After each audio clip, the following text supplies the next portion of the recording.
Wow, बारिश and pakoras, interesting हाँ। और बहुत मजे के पकोड़े थे। जो बात है। बिलाल के हाथों में जादू है।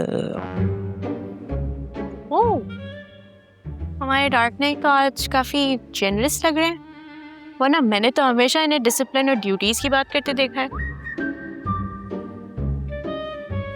वही ये जो हमारे खालिद साहब है ना,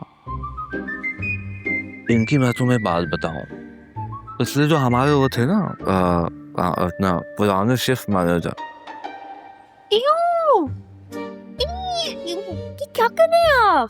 पकोड़ा फंस गया था, वो निकाल रहा हूँ। उसके लिए ना टूथपिक होती है। अब मैं नहीं इस्तेमाल करता टूथपिक। डिस्गस्टिंग है। Anyways continue. हाँ, तो मैं ये कह रहा था कि जो पुराने हमारे शिफ्ट मैनेजर थे ना, एक बीमारी हो गई थी उनको, तो खालिद साहब ने अस्पताल का पूरा खर्चा अपनी जेब से उठाया था।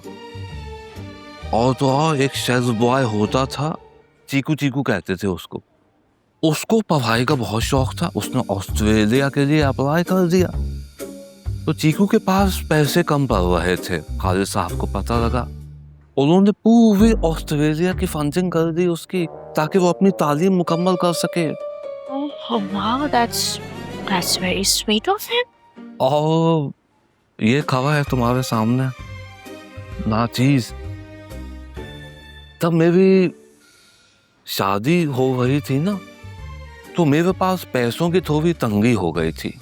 और खालिद साहब को किसी ने बता दिया कि भाई असलम की शादी हो गई है। खालिद साहब ने मुझे अपने रूम में बुलाया और मुझे दिया एक लिफाफा। असलम, ये लिफाफा आपके लिए, मगर इसको अभी नहीं खोलिएगा, घर जाकर खोलिएगा। खैर, मैं उनके रूम से निकला और फौरन खोल के मैंने उसमें देख लिए, पैसे वैसे गिने। निदा, तुम यकीन नहीं करोगी, कसम खुदा की, हॉल का खर्चा उसमें निकल गया। और मेरी बीवी के लिए एक छोटा मोटा सा एक जेवर उसमें आ गया, जो पैसे उन्होंने मुझे दिए थे। और कहीं वहाँ पे आपकी साली तो नहीं पहुँच गई फिर? अब नहीं, उस वक्त तो शादी हो गई थी ना, उस वक्त इतने पर नहीं लगे थे।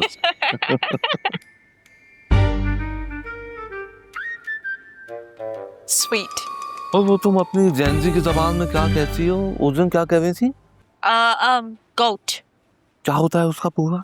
Greatest of all times. वो है खालिद साहब, असली greatest of all times. All, वही टाइम।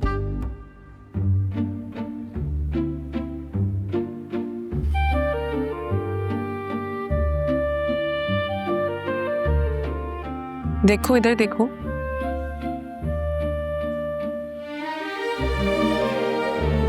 मैं तुमसे बहुत डिसअपॉइंटेड हूँ। ये क्या हरकत थी, क्यों किया ये? मैडम जी की गल हो गई, लोग कह रहे थे भूख लगी है, मैंने सोचा ताजे पकोड़े बना देता हूँ। बिलाल, ये ढाबा नहीं है। जी मैडम जी। एक स्टोर है, स्टोर के अंदर इस तरह आग नहीं लगा सकते। तुम्हें पता है कि कितना बड़ा सेफ्टी एक प्रॉब्लम है? मैडम जी सेफ्टी वाली की गल हो गई। मैं समझाती हूँ। जब आप अंदर आग लगाएंगे, अगर किसी और चीज को आग लग गई तो कैसे कंट्रोल करोगे तुम? हम में से तो किसी को नहीं पता कि क्या हो रहा है। अगर किसी पे भी तेल गिर जाता फिर क्या करते तुम? समझ में आ रही है? और ये जो तुम बार बार खालिद साहब से इतने इरिटेट हो जाते हो। नहीं मैडम, ऐसी बात नहीं।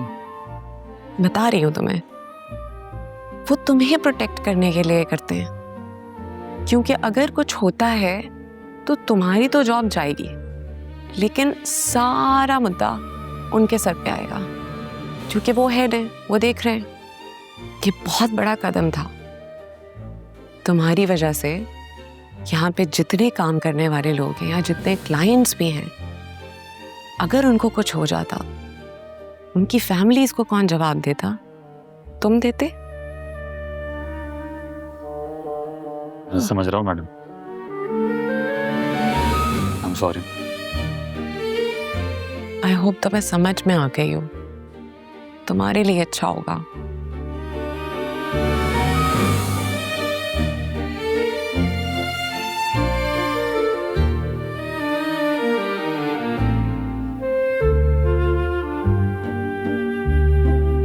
कितने अकेले हैं ना खालिद सर? खालिद साहब ने अपनी पूरी जिंदगी ना इस मात को दे दी निदा। तुम्हें पता है हमेशा से ऐसे नहीं थे पत्थर के, अभी तो ऐसा लगता है ना ऐसे रोबोट सपाट चेहरा, हमेशा से ऐसे नहीं थे सर। जब उनकी वाइफ जिंदा थी ना तो खालिद साहब से ज्यादा हंसमुख और जिंदा दिल इंसान मैंने नहीं देखा।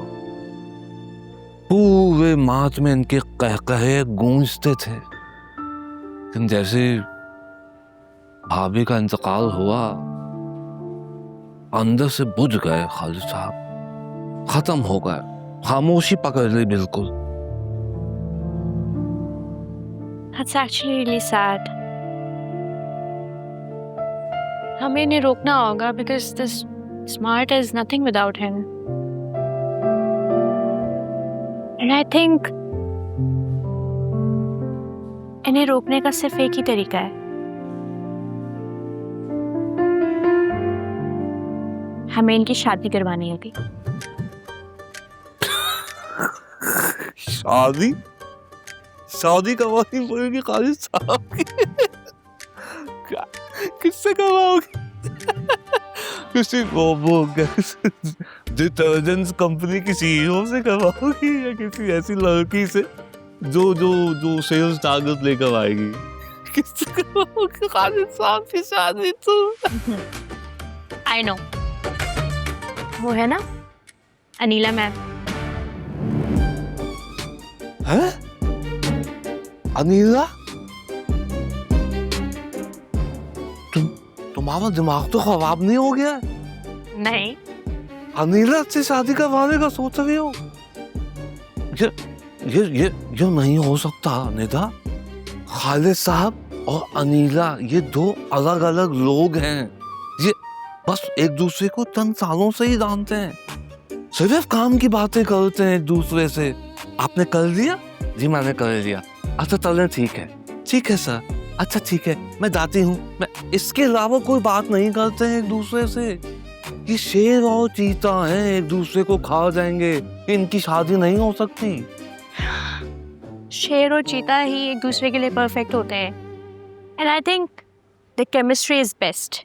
हो आपको ये चीज़ समझ नहीं आएगी, I have seen it. By the way, उन दोनों के बीच क्या बातें होती हैं आपको कैसे पता? आप तो यहाँ कैश काउंटर पे होते हैं। क्या मतलब? अस्तगफुरुल्लाह, ये गलत बात है। देखो तुम्हारे बुजुर्ग हैं, वो बुजुर्गों के लिए ऐसी बातें नहीं की जा सकती। निदा गलत। I mean like I have seen it. Rizwan, मैंने नोट किया है कि तुम्हारे फ़ोन पे बहुत कॉल्स आती हैं और अक्सर तुम्हारे बाबा की कॉल होती है। तो तुम से वो क्या कहते हैं, वो इतनी कॉल्स क्यों करते हैं? यही पूछने के लिए कि मैं अभी तक कामयाब हुआ कि नहीं, और बताते हैं कि तुम जो कुछ कर रहे हो अपना टाइम ज़ाया कर रहे हो। तो तुम्हें लगता है कि वो इसलिए कॉल कर रहे हैं ताकि वो तुम्हें नाकाम देखना चाहते हैं?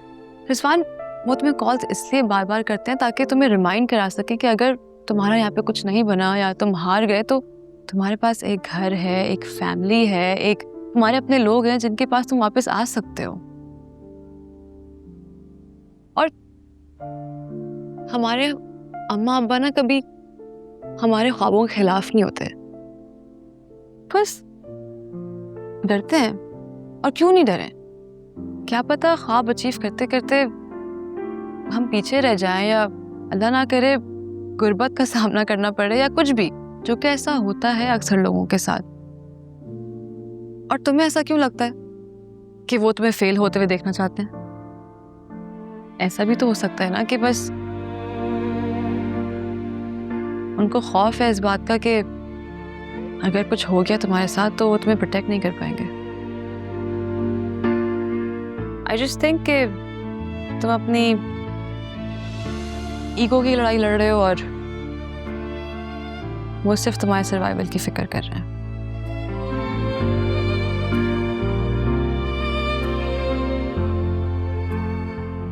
देख कर आता हूँ बारिश रुकी है कि नहीं।